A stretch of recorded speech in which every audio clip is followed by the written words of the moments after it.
Hi, this is Pastor Josh from First Baptist Queen. Thank you for checking this out. We've been looking at what happened on Easter week, the week prior to Easter, leading up to Jesus' crucifixion, leading up to Jesus' resurrection, what occurred on each one of the individual days as we ourselves today prepare for Easter.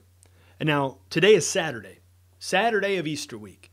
Some people call it the Saturday of silence because not much happened on that day. But from what Scripture tells us, there was one thing that happened that day. This is in Matthew chapter 27, starting in verse 62. The next day, that is, after the day of preparation. Now, Friday was the day of preparation, preparing for the Sabbath, Saturday being the Sabbath. So the day after the day of preparation was the Sabbath. So this is Saturday.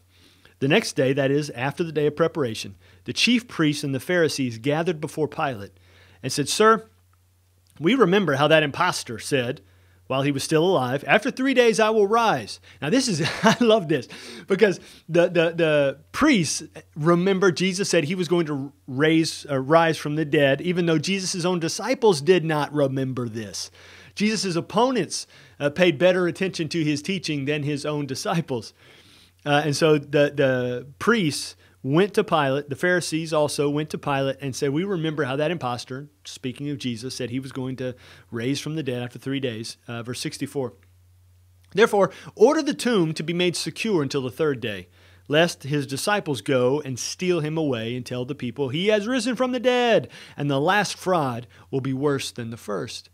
And so the Pharisees are afraid that his disciples are going to come and steal Jesus' body because it's just an open tomb. I mean, the tomb was a little room cut out of rock with just several places in there to lay bodies. And Jesus' body would have been laid in one. At this point, it's just open and people can just walk in there if they want. And so the disciples or the Pharisees and the chief priests are afraid that the disciples are going to come, steal his body, and then spread the rumor around that he actually did, raise from the dead. And so they're asking Pilate if they can secure the tomb. They're going to him and asking this. This is on Saturday. And so verse 65, Pilate said to them, "You have a guard of soldiers. Go, make it as secure as you can." So they went and made the tomb secure by sealing the stone and setting a guard. And so the Pharisees and chief priests then take their own guards and post them outside the tomb. They take a stone and roll it over the entrance, and then they mark it with a seal so that it cannot be opened, because they're afraid of what will happen come Sunday. You see, Jesus died on Friday, day 1. Now it was Saturday, day 2. Sunday was going to be day 3. And so they're anticipating Jesus, his disciples, coming and orchestrating some big conspiracy and stealing his body. And so they put all this in place.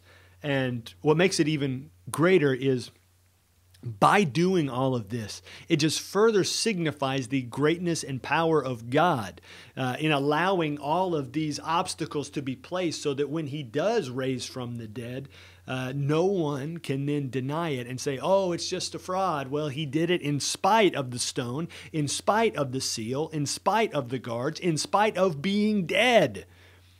And so that's what happened on Saturday. The guards were sent. The stone was rolled, the seal was placed, getting ready for what's going to come tomorrow.